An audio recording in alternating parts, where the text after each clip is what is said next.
ANMR ನ್ಯೂಸ್ಗೆ ಸ್ವಾಗತ. Customs fees ನೆಪ, ANM ನರ್ಸ್ಗೆ ಸೈಬರ್ ಕಳ್ಳರಿಂದ 19 ಲಕ್ಷ ರು ವಂಚನೆ.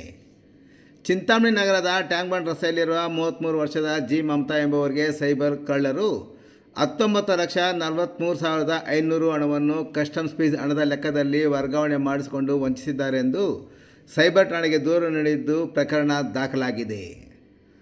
ವಂಚನೆಗೆ ಒಳಗಾದ ಮಹಿಳೆ ಮೂಲತಃ ಆಂಧ್ರ ಪ್ರದೇಶದ ಚಿತ್ತೂರು ಜಿಲ್ಲೆ ಬಿ ಕೊತ್ತಕೋಟೆ ಬಳಿ ಇರುವ ಉರ್ಜಾಲಪಲ್ಲಿ ಗ್ರಾಮದ ನಿವಾಸಿಯಾಗಿದ್ದು, ಕಳೆದ 15 ವರ್ಷಗಳ ಹಿಂದೆ ಚಿಕ್ಕಬಳ್ಳಾಪುರ ಜಿಲ್ಲೆಯಲ್ಲಿ ನರ್ಸ್ ಆಗಿ ಆಯ್ಕೆಯಾಗಿ ಹಾಲಿ ಚಿಂತಾಮಣಿ ತಾಲೂಕು ಕೋಟ್ಗಲ್ ಗ್ರಾಮದ ಸರ್ಕಾರಿ ಪ್ರಾಥಮಿಕ ಆರೋಗ್ಯ ಕೇಂದ್ರದಲ್ಲಿ ANM ನರ್ಸ್ ಆಗಿ ಕೆಲಸ ಮಾಡುತ್ತಿರುವ ಅವರು ಹಾಲಿ ಚಿಂತಾಮಣಿ ನಗರದ ಟ್ಯಾಂಕ್ ಬಂಡ್ ರಸ್ತೆಯಲ್ಲಿ ವಾಸವಾಗಿದ್ದಾರೆ. ಅವರು ಸಲ್ಲಿಸಿರುವ ದೂರಿನಲ್ಲಿ ಫೇಸ್ಬುಕ್ ಖಾತೆಯಿಂದ ನನಗೆ ಫ್ರೆಂಡ್ ರಿಕ್ವೆಸ್ಟ್ ಬಂದಿದ್ದು ನಾನು ಅಕ್ಸೆಪ್ಟ್ ಮಾಡಿರುತ್ತೇನೆ.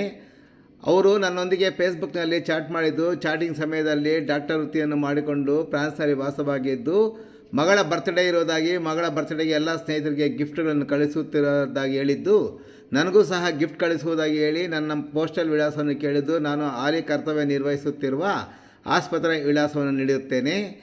ದೆಹಲಿಯ ಏರ್ಪೋರ್ಟ್ ಕಸ್ಟಮ್ಸ್ ಆಫೀಸ್ ಎಂಬುದಾಗಿ ಹೇಳಿ ಕರೆ ಮಾಡಿದವರು ನಿಮಗೆ ಗಿಫ್ಟ್ ಬಂದಿರುವುದಾಗಿ, ಕಸ್ಟಮ್ಸ್ ಫೀಸ್ ಹಣ ಕಟ್ಟಬೇಕು ಎಂದು ಹೇಳಿ ಪದೇ ಪದೇ ವಿವಿಧ ಚಾರ್ಜ್ಗಳು, ಫೀಸುಗಳು ಹಾಗೂ ಇತರೆ ಎಂದು ಹೇಳಿ ಒಟ್ಟು 19,43,500 ಹಣವನ್ನು ವರ್ಗಾವಣೆ ಮಾಡಿಸಿಕೊಂಡಿದ್ದು, ಅನಂತರವೂ ಸಹ ನನಗೆ ಪುನಃ 1,48,000 ಹಣವನ್ನು ಕಳಿಸುವಂತೆ ಹೇಳಿದ್ದರಿಂದ ನನಗೆ ಅನುಮಾನ ಬಂದು ಹಣವನ್ನು ಹಾಕಿರುವುದಿಲ್ಲ.